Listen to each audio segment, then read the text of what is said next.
Hey everybody, and this is a very special episode of Patch Logs. Today I want to show you a tool that I've been working on for the past few weeks and I'm having a lot of fun developing it. It's a language-agnostic environment for live coding.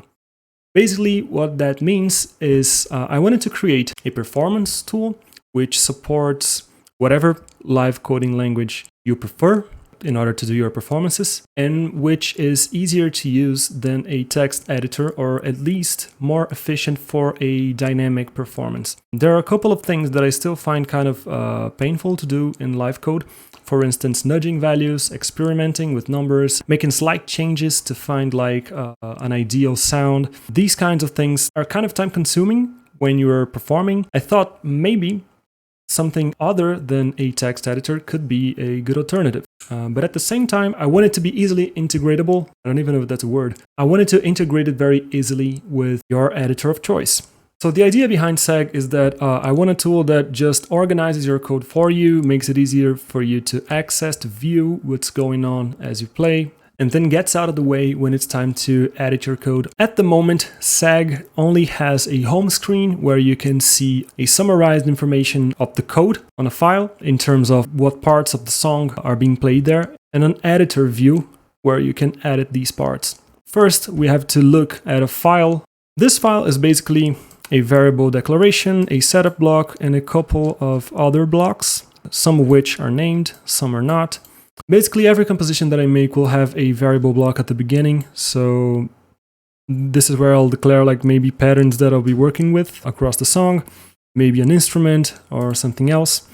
And it'll also have a setup block, which will set global characteristics, global aspects of the song, like the key that I'm playing in, or my BPM, or maybe a global effects chain.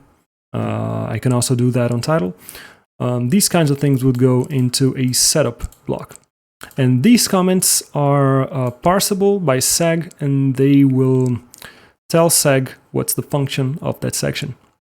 So here, for instance, when we say name intro, it means that this block is a section whose name is intro, and that's how it will be displayed on Seg once we open it.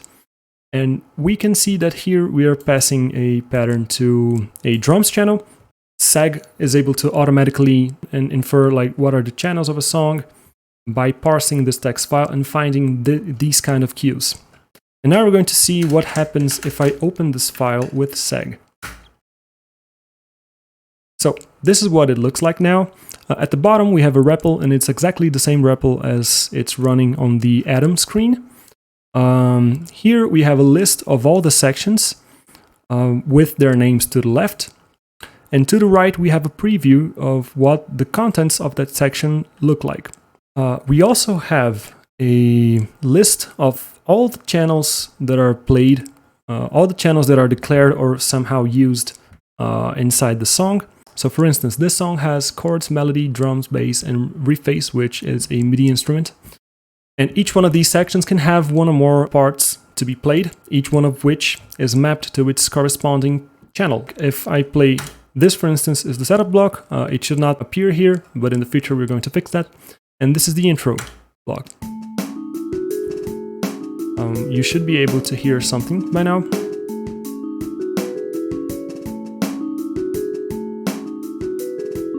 And you can also see that whatever is playing at the moment is being highlighted in bold, so we can have some visual feedback on what is playing.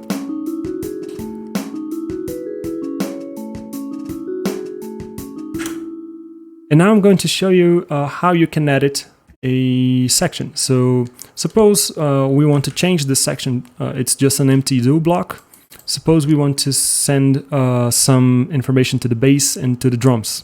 Bear in mind, we do not have a name for this section yet. So I'm going to press E, and that opens up an editor.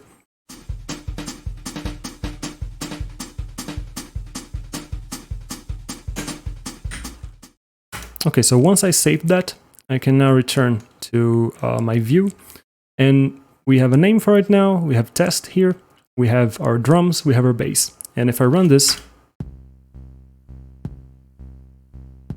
and sure enough, like you probably can hear that.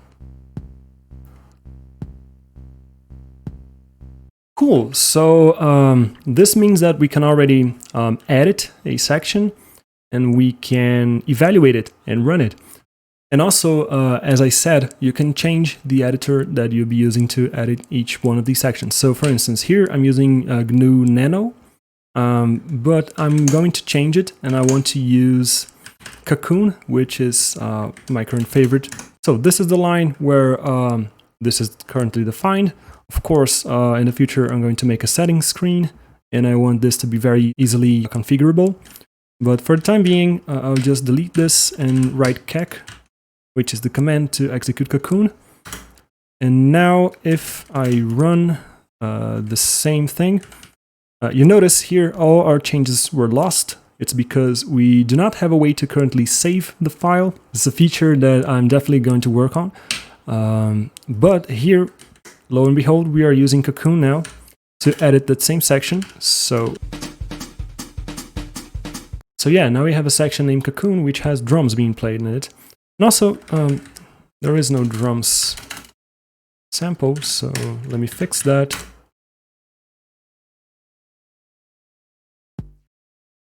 Okay.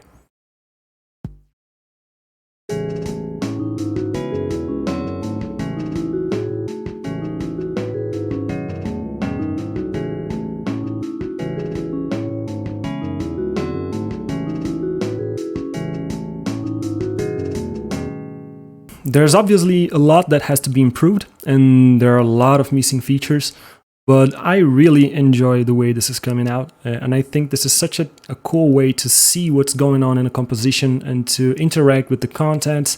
I'm really thrilled to use this to play live. It's not quite ready yet, as you can probably guess, but I figure with a few more features done, this could work pretty well. And it's also very important that SEG is as customizable as I can make it, because I want people to be able to adjust it to the kinds of performances that they will be doing.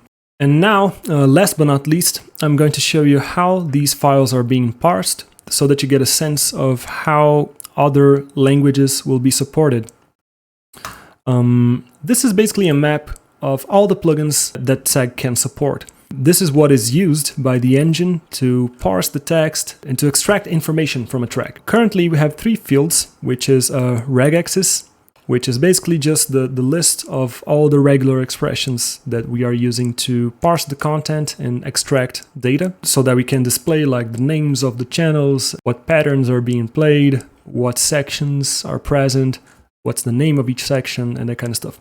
We have a boot command, which will also be user configurable, because this is what points to your boot.title or to your fox.boot file or whatever. And we have a prep command field, which just prepares each command to be evaluated by the REPL. This is specific to title. Maybe other languages will need that.